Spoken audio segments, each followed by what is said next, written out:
Okay. So hello, this is Bambi Thompson, and it's time for another Mojo Master interview. And today I'm going to be interviewing Barbara J. Hopkinson. And she's going to give me a little bit of support and my tribe a little bit of support around grief work, because as what I do as brain coach, I'm helping people accelerate their success, and very often their success is being impeded by grief. I always talk about we're cutting away the balls and chains of what's blocking us to the next level of success, whether it's personal or professional. And very often grief is one of those things that is really holding us back. It's keeping us, our potential and our power limited. So I've invited Barbara J. Hopkinson of a butterfliesjourney.org, and it's butterflies as in FLYS, not plural, singular, who runs a nonprofit organization, and she supports individuals and families who are struggling with grief to find, I love this phrasing, a new normal. And that's a really beautiful phrase. And I know that you have your own experience with finding a new normal. So Barbara, can you tell us a little bit about yourself and how you found yourself doing this work? Hi, Bambi. I'm delighted for you to be on this with you. Thanks today for inviting me. And my background is from the corporate world. I spent 30 plus years in international technology, but during that time I lost 3 children. And my oldest son was 21. He died in a motorcycle accident. And then I had a full-term, my third son was full-term stillborn, Robbie. My oldest son was Brent. And then I had a miscarriage. So Brent was the last of the 3. And it really rocked my world and sent me on a spiritual journey where I was on a mission to not only figure out what would help me heal, but to help others heal. And so I'm still doing that. It's been several years. And so initially, about a year afterwards, also my 30-year marriage there was a catalyst for that to end about a year after my son died. So it really turned my world upside down. And I got to the point where I actually attempted suicide, but realized I couldn't do that to my remaining son. And instead I said, okay, I need to choose to heal. I need to dig my way out one day at a time and start looking for things that help. So I instinctively knew that helping others would help me heal. And so I started trying all different kinds of things that I really didn't do before because I wasn't very spiritual. I was in a high-pressure job in the corporate world, very skeptical, right? So I didn't know anything about spirituality or any of this stuff. And I, learned how to meditate and started going and exploring spirituality and really to find out whether his spirit continued. And I have proven to myself with no doubt that it does, and that all of our children's and all of our spirits continue. So that's a whole nother story, but I've had a lot of evidence of that myself, and it is. Yeah. So I reached out and founded a local chapter of the Compassionate Friends, which is a large national and international organization to help family after a child dies. And then after I've been doing that. What was the name of that organization? Say again? What was the name of that organization again? The Compassionate Friends. Okay. That's compassionatefriends.org. Mm-hmm. So they have 700 chapters in the U.S., but they're in 30 countries. Yeah. Well, and they're a great resource for families who've lost a child, grandchild, or sibling, any age, any cause. Okay. And then, so I started that chapter locally here because there was nothing within an hour of me. Mm-hmm. And that really, helping others, made a big difference in helping me heal. And then fast forward, when I got out of that, retired from the corporate world, I really felt like I wanted to focus on what I thought was my spiritual destiny of helping others. So I wrote my first book, A Butterfly's Journey, Healing Grief After the Loss of a Child. And I released that in 2013. And then a couple of years later, I did a collaborative with some other women called Faith, Finding Answers in the Heart. And now I'm starting to be involved as a co-author in Grief Diaries. So there's all that. And then meanwhile, last year, I structured and got my 501c3 for another nonprofit. Congratulations. A Butterfly's Journey to a New Normal. And that's really my focus now, is helping people through, we have a free online resource center. I do complimentary healing calls. We do retreats. I'm certified as a grief recovery method specialist, which is out of the Grief Recovery Institute. Mm-hmm. So that's another good organization, Grief Recovery Institute, because they have this methodology they've used internationally for 28 years. It's very action-based.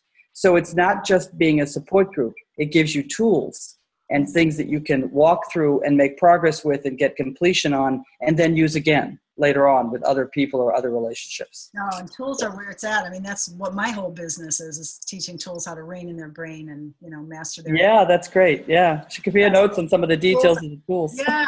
And that, I have found, even with my own coaches coaching me, is that when we are given the steps to take, instead of it's like, go take care of yourself, it's like, be really strategic. And okay, so the first thing is make sure you get up and drink water in the morning. It's like just very simple things.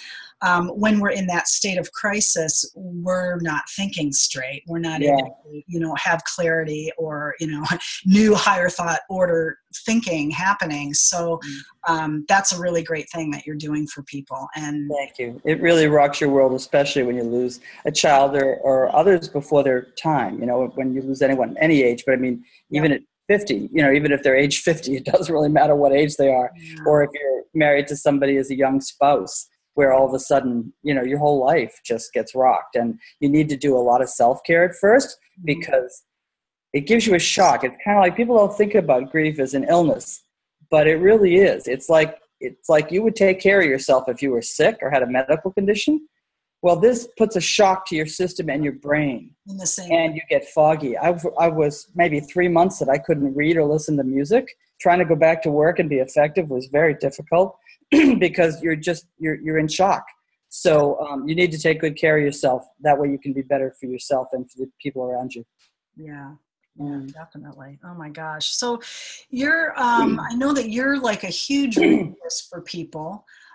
That's, what your website is all about, but what kinds of support is out there? Because I think people, none of us plan to be there, right? None of us want to be there. No, so nobody wants to be in this. What are the best tips that you can give people? Well, let me get really narrow it down.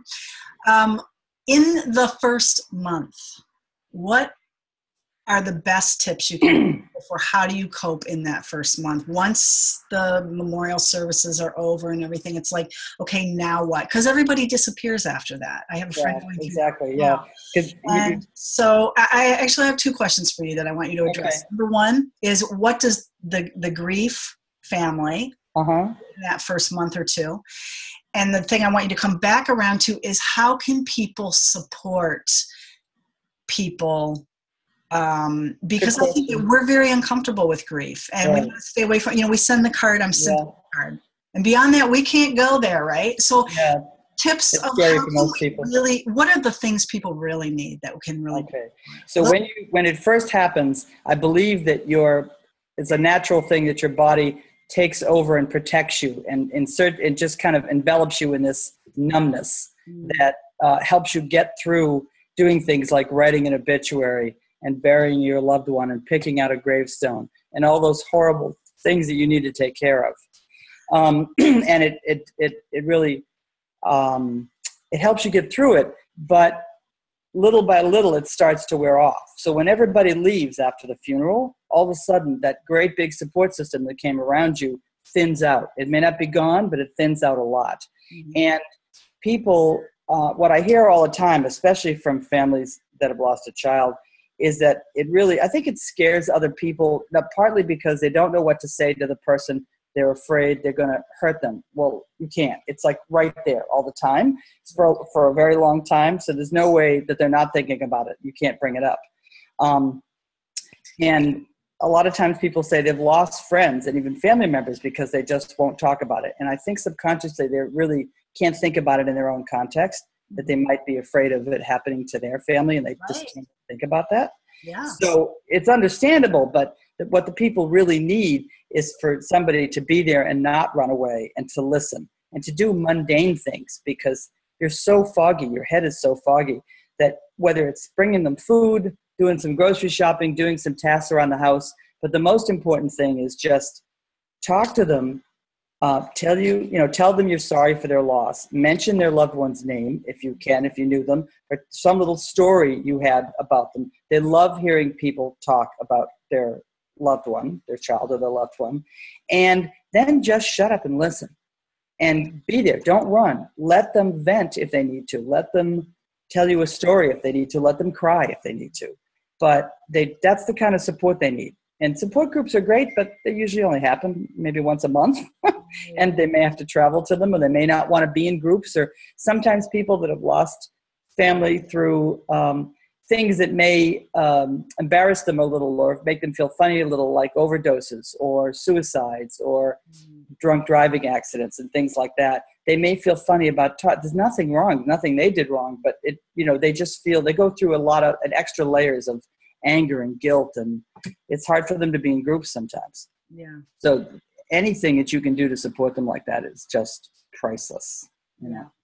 Somebody went and bought my friend new sheets and made her bed for her. And that's awesome. That was a great. That reminds me, because when my older son died in Arizona, so he was in an accident. So we had to get on a plane and 6-hour horrible flight to Arizona.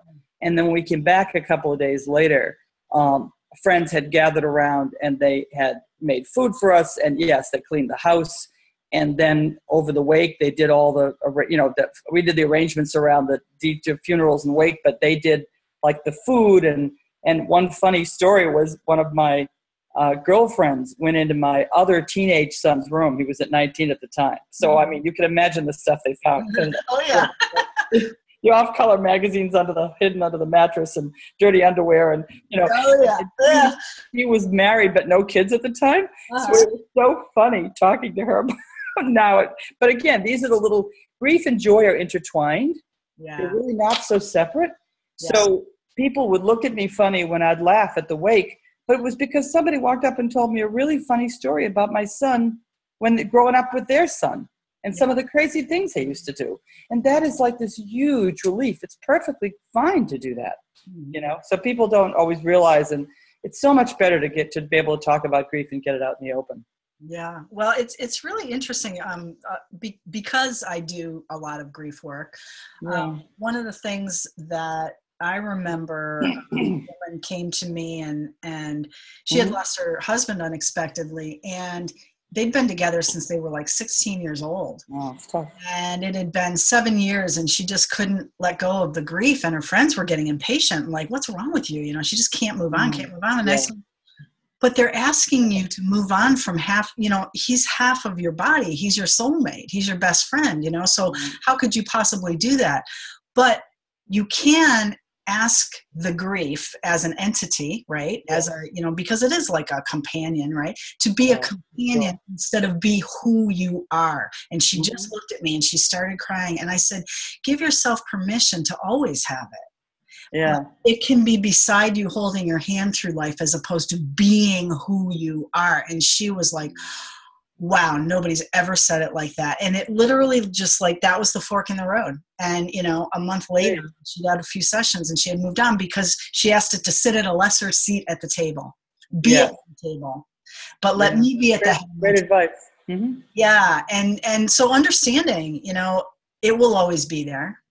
Yeah. But the other thing is grief is different than, what's the word I'm looking for? I don't know. Like you mourn, and mourning is temporary. Grief in some form might be permanent, but it doesn't have to overtake you. And one of the big changers for me, one of the big life changers for me around my grief was when I really started to think of my son's life as a gift to me, not a loss, not just a loss. Right. It changed the way I thought about the grief. And, for any loved one and when I started really believing that his spirit continued and we still have a relationship. And we do. I can feel him sometimes, or he'll send me signs. And, I have trusted friends who can actually give me messages from him. And that's such a gift. Yeah. So, I would only go to mediums or people like that I'm referred to, because there are fakes out there. But, once you find something you're comfortable with, it's such a gift to realize that nothing breaks the bond of love, not even death. Right. And you really can have an ongoing relationship. So now when I think of my son, I think of our relationship and I have to smile, because he was such a character. He was so driven and had so much personality and so much charisma. And that still comes through whenever I get a message from him or whenever I feel him around me. And it's lovely. It's, and it just totally changes your grief, but that doesn't happen right away. Right. Right. So you have to kind of go through a process. And if I could just summarize real quickly, I remember after 10 years is when I wrote my book. And I did a lot of thought about what are the 3 most important things I learned. And one of them was, the first one was kind of multi-part. It was be open to new things, trust your own intuition. So don't worry about what everybody else says about what you should do or how long you should grieve. Nobody knows how you feel except you. And your relationship with that person is unique. And it's different than people even in your family and their relationship. So just trust your own gut about what works for you, and then be open to things you've never tried, like energy healing, for instance. You do a lot of energy work. So I never tried any of that stuff before my son died, and that saved my life. I mean, it really was amazing. Then the second part was helping others helps you heal. And that is also, it was like I felt that instinctually, but it was amazing. So reaching out, it doesn't matter what you do. It doesn't have to do with grief. Find something you're passionate about and just reach out to help others. And I'm not talking about money. Money is great. Do that too. But I'm talking about with your time. Yes. Because that connection and their gratitude heals you. And when you're just making a difference, and it gets the focus off of you a little bit. So in the medium section, you go from beginner, right, to kind of medium, and then, longer term. That really helps a lot. And then the last thing was remembering it's all about the love. And really, that love connection, not only that never breaks, but if you think about it, or if you believe in energy levels, right, different vibration levels, pain and loss is very low. Love is very high. And your loved one is up in a very high state. They're not in pain anymore. They're in a wonderful place surrounded by love. They have nothing but love for you. You can connect to them easier if you can get yourself out of the pain and loss more and more into the love and thinking about them in terms of positive memories, not just the loss. It makes a huge difference. Yeah, and from a brain coaching perspective, when you're tapped into the love memories, you're releasing serotonin and dopamine and oxytocin. So you're also supporting your body, to feel more vibrant, to have more energy, to be able to think more positively. Yeah. And I know that in my journey with healing myself of panic disorder, that the turning point was when I got out of my head and focused inward. I'm broken, I'm suffering, to how can I be of service to others? Yeah. Then suddenly it gave me another focal point for my mind. Right. And you do feel the gratification of being of service. And that's really when I started to heal. Yeah. And I think I started to heal because I started having more serotonin and dopamine instead of cortisol all the time, blasting. Yeah. It was just thought. So you're tapping into a lot of great things. So I'm just going to do a quick screen share here, and I want to give folks some links so that they can find further resources from us. And the Butterflies Journey, butterfliesjourney.org. Tell us a little bit about how you can be of service to people and how you can support them a little bit further from this point. Great, thank you. And I'd love to mention, we have a free resource center online with 8 different categories of resources. I'm adding things to it every week. And it's not particular to us. It's anything I can find out there that might be useful to grievers. And it might be music, it might be books, it might be publications, it might be organizations. So many different things, articles, and we just try to just put them into groupings so you can look, find things a little easier. But there's hundreds of resources out there. I'm one of them, right? I think I'm in your resource. Yes, you are in my resource center. Yep. That's right. The flavor, it's very diverse. And probably under the spiritual category and maybe miscellaneous as well. But in any case, there's lots of different things out there. And then we focus on areas of, again, we've got this grief recovery method. So I'll do group classes or I'll do one-on-one, even over the phone, because I do this on a national basis. And then we have the resource center and all that. But something new that we're doing is and you can do a free call with me, so I can understand what your situation is, and we can talk about what options are available, and then you can decide what's the best thing for you. But the thing that we haven't mentioned is the photo shoots. We do these Choose to Heal photos. Oh, I'm glad. And we do group events sometimes around here. We'll do them at other people's organizations, and they're so cathartic. So we actually have grievers come and write on their messages on their skin in a washable magic marker and take a picture of them with a black background that is so moving because you just see the expression on their face and their message. And their message might be something like, grief is the price of love. Or it might be, though the voice is quiet, the spirit echoes still. Or you're not lost, you're in my heart. I mean, there are so many different kinds of things. People come up with their own saying. And then afterwards, we send them a black and white and a photo and a color copy of their photo. They can do it by themselves. They can do it with family. They can do it with friends. They can do it in a group. You know, it doesn't matter. One message might be stretched across 2 or 3 people. There's a photo gallery. You can see it on on that website. butterfliesjourney.org. Yes. So that we're really trying to give people action-based tools to help heal their grief, in addition to support groups. Again, I have one and I can refer them anywhere they are. I can find one for them and help refer them to a local one. But I want to do some creative things. And the photography is cathartic. The resource center is self-paced 24/7, you know, and the healing conversations are and the classes are very individualized. So we can get to the bottom of what's important to them.